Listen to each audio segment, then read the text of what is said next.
said out there about that T20 stuff. You can see them all. Yeah. And that's a really good cue. I reckon that's really good. Hit straight, and then if it gets into there, you can It's hard to explain to kids that. Like, you can explain to older guys, like, you're aiming it straight, and if they beat you for pace or length, you can then go square. Kids are not going to know what does that mean. So I was trying to explain, like, it's hard to explain that because, like, I trying to explain it to younger kids. That's why I kept saying you got to aim for the thing because we want to have the full face of the bat hitting, not half the bat. Yeah. And for them, they can see, full fat is more. There's more coverage compared if I hit it like this. Where older people you can say beat by pace or length, then you can actually go square with it. I think that's a good way to describe it, beat by pace or length. Now I always say, think straight first. Yeah. And then if it gets into your pads, you can get it in. I think you'll be surprised, like when you're playing, how well you can actually catch up to the ball. Yeah. Even someone's bowling 140, if you're aiming dead straight, you can always adjust square. But if you're aiming square, you can never adjust straight. No. So that's it. That's exactly right. Because you start getting square, your shoulders open up, and you see how many guys get caught in the crease. Yep. The guys that play well for back for the ones that are looking straight, and they see it short, and they can catch up to it. It's funny. I think batting it seems like when you're batting well, there's always more time than you think.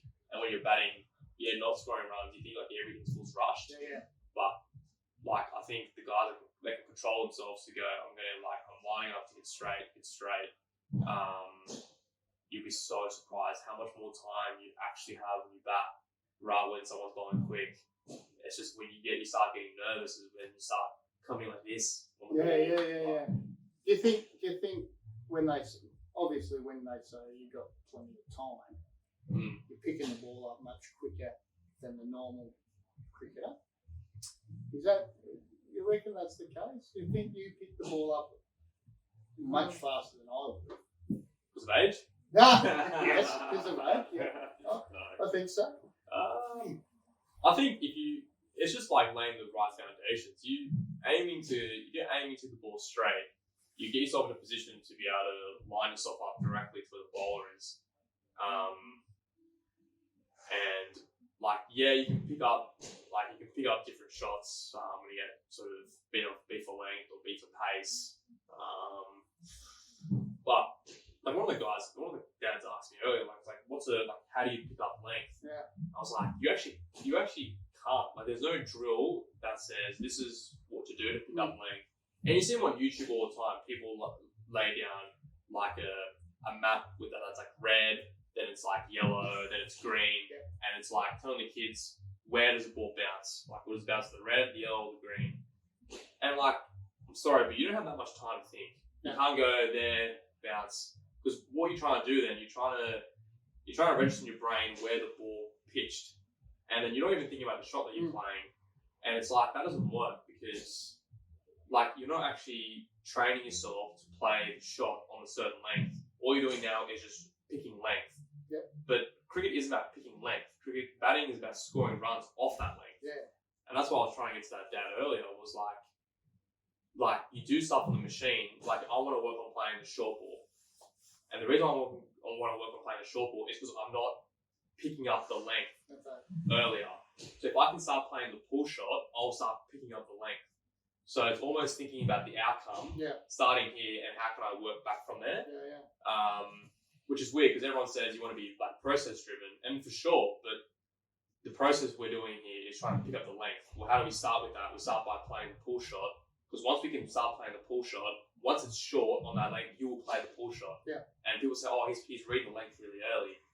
No, he's created more shots in his game, so that when the ball does bounce on that length, you can actually play that shot. And that's what picking length is. Yeah. That's why Ponting was like the best at it. They said you could only bowl to Ponting on that little A4 piece of paper.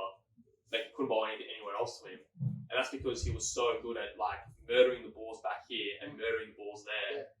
And people say like he picked up the length so well on the short ball. But he just had all the shots, so he could pick up length because how good he played with the back foot and the front foot. So it was a good question, but like that's like. But that's you can't coach. The only way you can coach that is by that volume. Yeah. Oh yeah. Yeah, volume definitely. It's just like breaking it down. So for me, I've really tried to work on playing off the back foot. I think when you get the first class cricket, you start to realise how well you need to play off the back foot. Yeah. Bowls are bowling faster, pitches are a bit more pacey and a bit more bounce. So you need to have a good forward defence and a good side defence, but you need to play well off the back foot. And for me, it starts off by like breaking down the techniques, doing underarms, and actually getting used to how my hands feel. From there, it's like, okay, let's progress to the machine. And as you go on the machine, every once in a while, you make it faster, make it more challenging. And you start to put that confidence into your game, that certain shot. From there, then it's about, okay, let's go into like sidearms, but I'm just going to sidearm short balls. The old one, I'm going to keep it full just to keep you honest. Yep. Then from there, like you've built so much confidence, you can go, oh, you know what, I can play 120 off the bowling machine at my face. Like, for you, that's a big ego boost. I can do that now. So, whoever's bowling to me, I don't care if they bowl short, because I know I'll be able to pick it up. I can do it on the machine at fast pace. I can do it against bowls when I have actual cues. Yeah. So, volume's obviously a big thing, especially at a young age. The biggest thing I see is, like, you've got to want to do the volume as well. Like, you see so many kids that just get forced to go in the nets just for the sake of hitting balls because mum and dad's like saying so, but you've got to have that want to actually get better, and there's always got to be some sort of goal to every session. And for me, I can't ever remember a net session I've gone into without a certain outcome. And sometimes the outcome is I want to get some volume in, and that's fine because people say you shouldn't just go to the nets and just get balls for the sake of hitting balls. But I'm hitting balls for the sake of it. I'm hitting because I actually need to get some volume under my belt. Yeah. I need to start seeing the ball again and hitting more balls in my. Yeah, we call it grunt work. Yeah, exactly. So there's a fine line though between that. There's a fine line between because you need to do volume work, sure, getting balls getting the balls under your belt, but that isn't always. You don't just keep doing that. Yeah. Like that might be a Monday, Tuesday thing. Then Wednesday, Thursday, Friday, and you're playing on Saturday. Wednesday to Friday is your stuff to start actually preparing for the weekend and whatever that might be.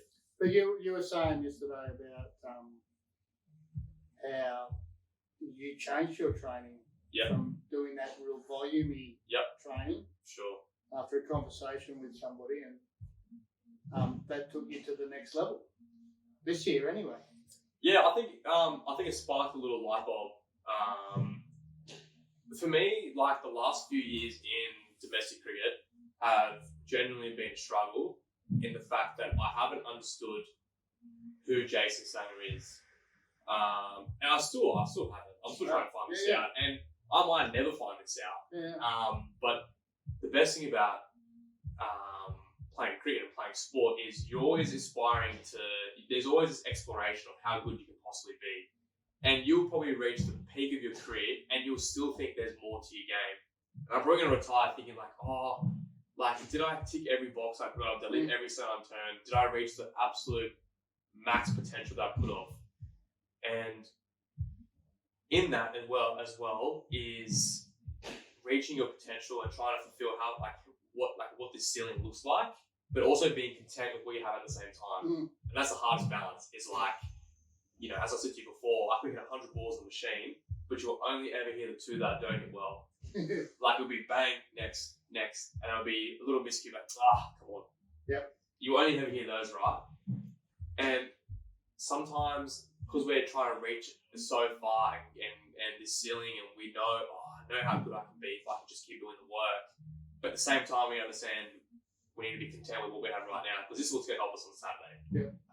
That's not going to help later down the track. But to go back to the combo I had, I won't mention his name, but that combo that I had with this player, it did spark a little light bulb, because what he was telling me was exactly how I was exactly how he was at the same age. And for me, it was about the easiest way to describe it is when I was a kid and I was batting with my mates at underscore tie, every recess and lunch we played a game with a taped up tennis ball, and I either brought an iron bat or a stick. And for anyone who went to underscore tie when I was there at school will know Jason Sangha and his mates always played cricket. Recess and lunch, the teachers played, everyone played with the collar. And I took that as serious as playing for Warden on the first round on Saturday. Like, that stuff during the week was so intense. Like, I was so serious.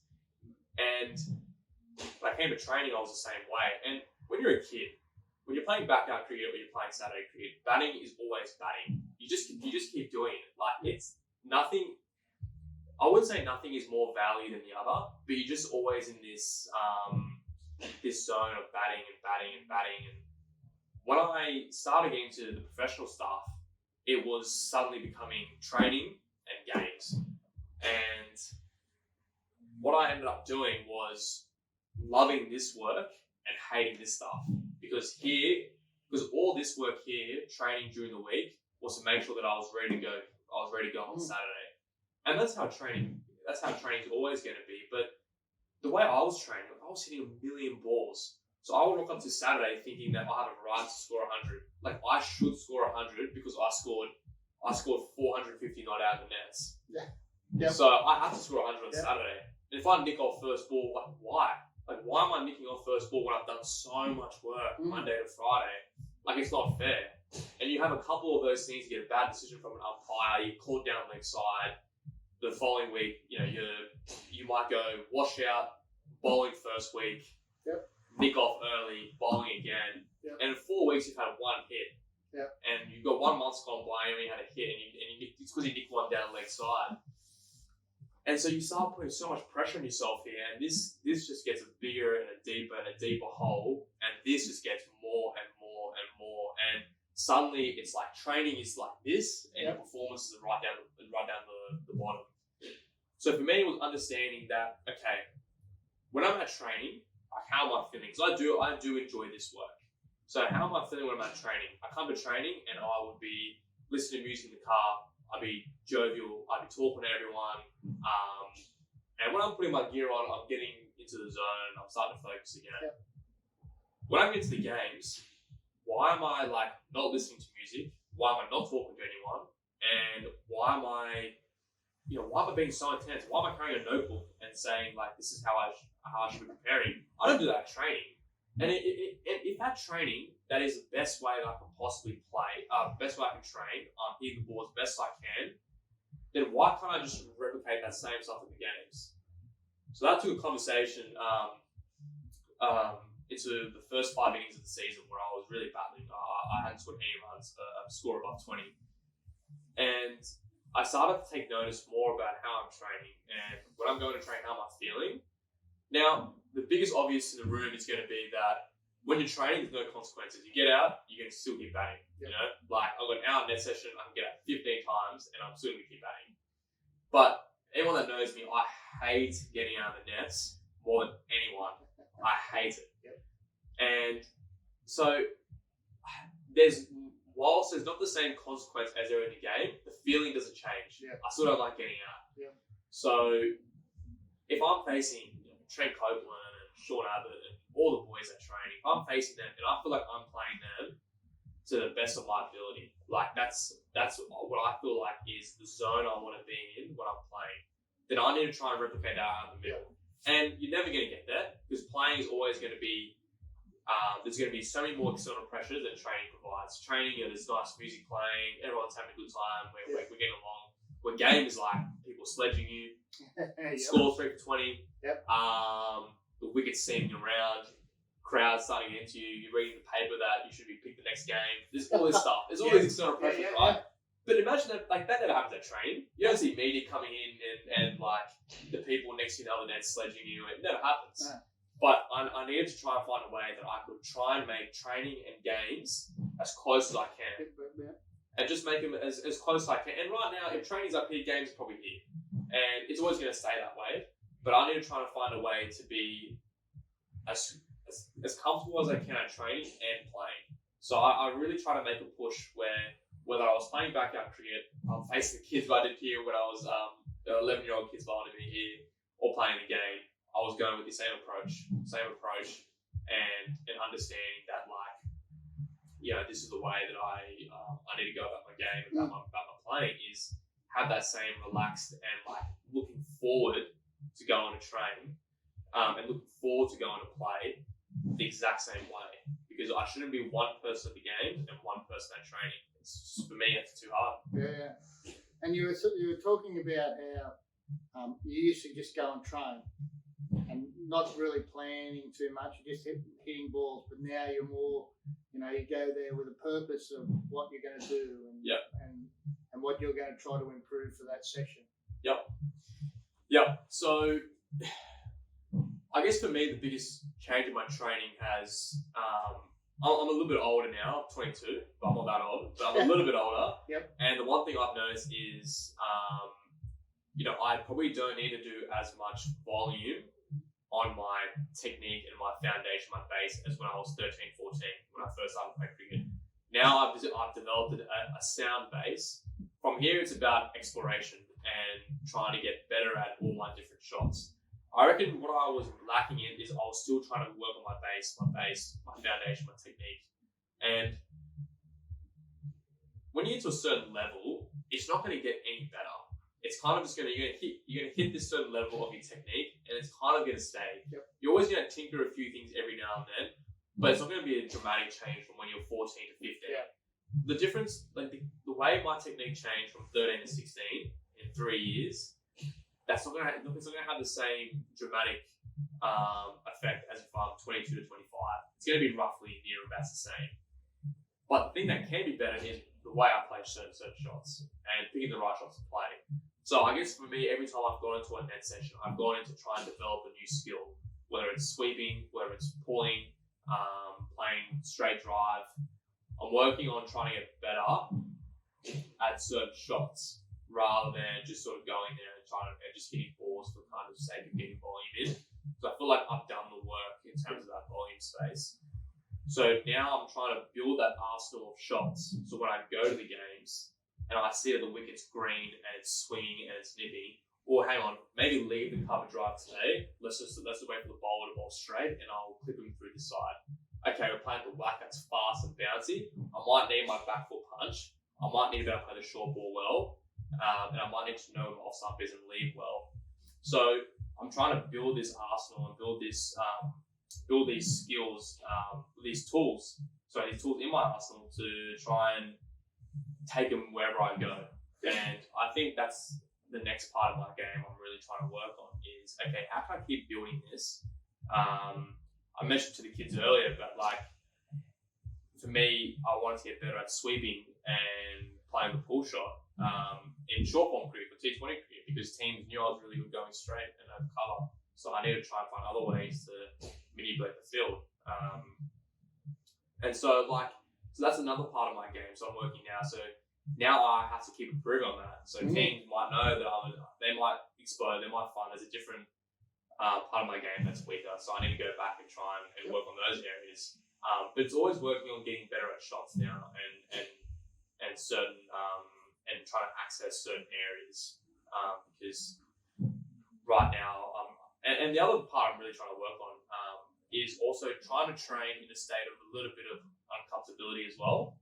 So yeah, as I was saying, so now when I'm training, I'm trying to find and put myself in a state of being a little bit more uncomfortable. So when I get to the game, if I do feel a bit uneasy, I know how to manage it.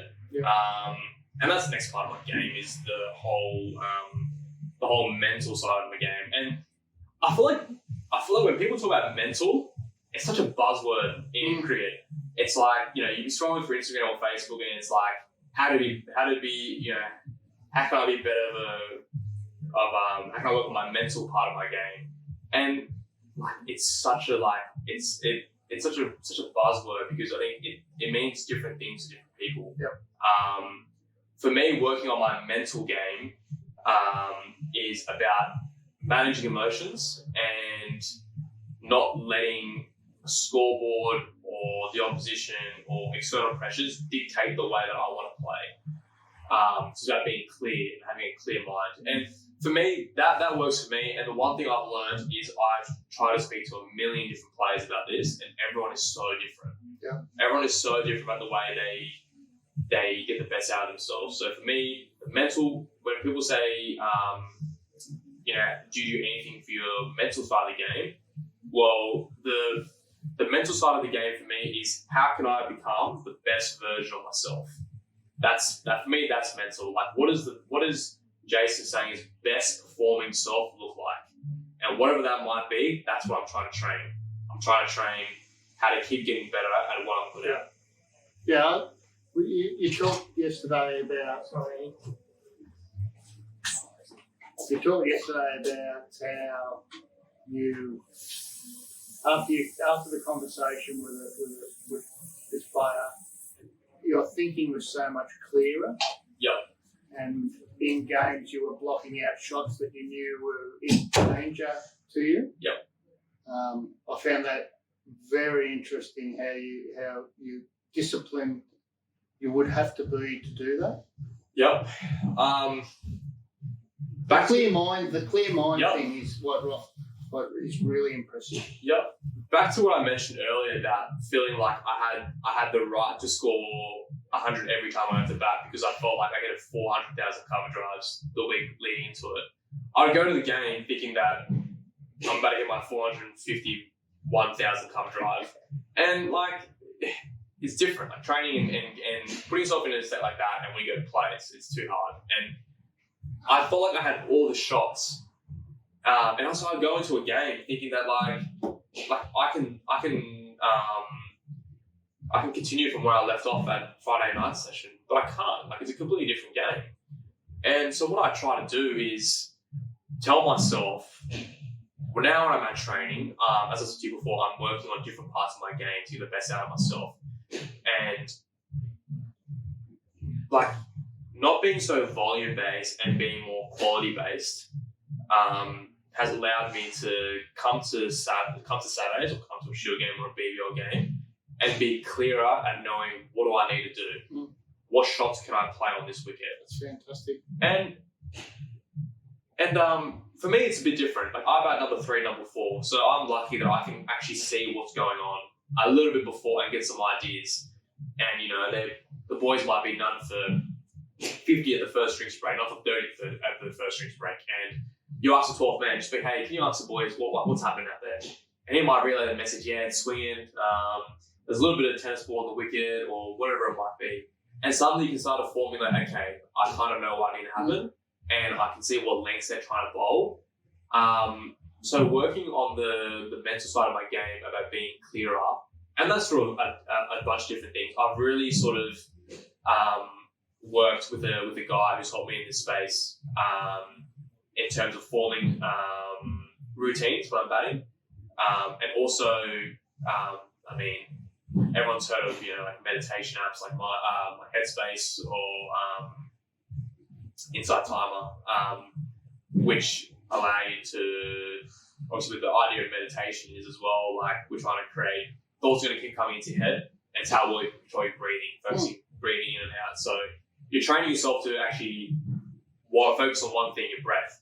So when you're playing, ideally you want to be thinking about one thing, just watch the ball. Yeah. And you might think about who's bowling fast, or, you know, there's 3 slips in the gully, or, geez, selectors are watching me. It's going to come into your mind. But then the idea of the meditation is these thoughts come in, and I could be meditating, I'm thinking about, oh my God, like tomorrow I've got to do this, I've got a gym session to do later tonight, I've got an assignment due next week. But it's about those thoughts are coming in, and then suddenly we're accepting them without judgment, and then we're letting them go, and we're focusing on our breath again. So it's the same thing. You know, cricket, there's like, amount of times I've seen the ball come around the wicket, and you go, oh, it's coming around the wicket. Like, it might be a bouncer. You run in and you go, okay, watch the ball. If it's short, pull it. Like, don't drive. Like, there's so many things that happen when you're batting, right? So that stuff's allowed me to be a little more clearer. So when I feel like I'm getting distracted and my mind is wandering, that I can try and put myself in a position where I can come back to a normal, a neutral state. And like, I am no expert in this whatsoever. Like, I'm really learning this space. It's really, really new to me. For someone that was so volume based, to be able to try and like let go and accept a little bit more and be like, hey, just trust your skills and trust your cricket computer that it's going to generate the right shot if you just purely relax. And that's a hard thing to do. Like, it just took me a long while to accept it. To be like, yeah, I've done the work. Now I just need to trust I call it trusting my computer. I need to trust the computer's going to work. The software's up to date. I installed it last night. It's good to go. Like, it's brand new. And for me, that's a really big thing is trust.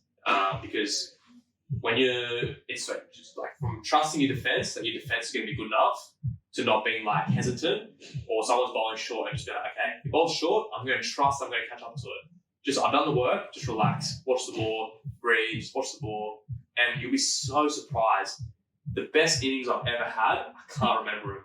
Yeah. I can't remember every ball. I mean, I watched the highlights, I remember the ball, but you walk away at the end of it and you go, geez, I batted well. Like, I can't remember what I was thinking. Like people say, oh, you scored 100. Oh, what were you thinking out there?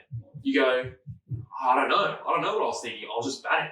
Like, I don't know. But the times you nick off early, you know exactly what you think. You're like, oh, see, I knew in my head I was thinking about, don't nick off, and I nicked off. Yep. So yeah, cricket's funny game. Yeah, no, it's and the way that you've built yourself back into what you've been, like you had 2 years, not in the wilderness, but filling on the outside a little bit. Yeah, filling a lot of drink bottles and running a lot of water. Yep. And then to come back and be prepared for your moment is fantastic. I think that's the one thing that people don't understand is that, you may not get selected, or you may not be ready to go, or you might be batting down the order, but when your time comes to be ready, you have to be ready. You have to be prepared. Yeah. And you were saying it come one day and you knew you were ready. Yeah. And that comes down to continuously working on my game. Like, regardless if I wasn't playing, for me, that whole idea of, making sure that batting is always going to be batting, regardless if you're playing or not playing, you're still working your game, you're still preparing in your training, you're playing, all that stuff. Batting will always be batting. And I think I've really tried to enforce this idea that batting is batting. It doesn't matter if I'm batting in the nets or I'm batting in the game. Those two things, a pull shot on this bowling machine and a pull shot against a bowler in a game, the pull shot is always going to be a pull shot. It's never going to change. The only thing that's going to change is who's bowling and the conditions that allow it. But the actual execution of the shot is going to be the same regardless where you play. So it's that idea of batting is always batting. So you just need to keep understanding, keep evolving, getting better and better. Because I knew if my skills are good enough in the nets, like I'm talking purely skills here, like what's in my my toolbox. If they're good enough in the nets, of course they're good enough in the game, because a cover drive is still a cover drive. It doesn't matter where it is. It's still going to be the same shot. So, like, why do I have to feel like if, I don't know, if Trent Copeland's bowling to me, like, why is the cover drive a different shot to him than when it is if I'm facing my dad on the sidearm? Like, it's not. Like, there's stuff that he can do more than my dad can do, but that's in his control. Yeah. In my control, that is the same shot. Yeah. The only reason I might nick it is because I'm thinking about it's Trent Copeland. He's got 400 first-class wickets. Yep. And I'm thinking about, watch out for the outswing or the nip back in. So, like, for me, it was about the whole idea of trust. And when I went out to play, it was like trusting that, okay, like, I haven't played this in a while. And I really, that game, I remember telling myself that regardless of what happens today, just go out and trust that my skills are going to be good enough and just really enjoy this moment and just have fun. Like, have fun, don't put too much pressure on yourself. And that whole idea of trust that, okay, I might get bogged down a little bit, but that's okay. Like, just hang out here for a little bit. Like, playing the Gap is a pretty cool place. So just hang out here for a little while. And I feel like that kickstarted something. There's going to be so many times where you like have ups and downs, and for me, like, I was really lucky. I had a very, very good back half year from BBL to the back end of the Shield stuff. And I don't know what the first half of the season is going to bring. And I'm preaching all these things, I'm saying all these things, but they're so hard to do when you're actually in the moment. Like, when I was not playing, there was some really dark times where I really did doubt myself that, am I actually doing okay? But you just got to keep enjoying it.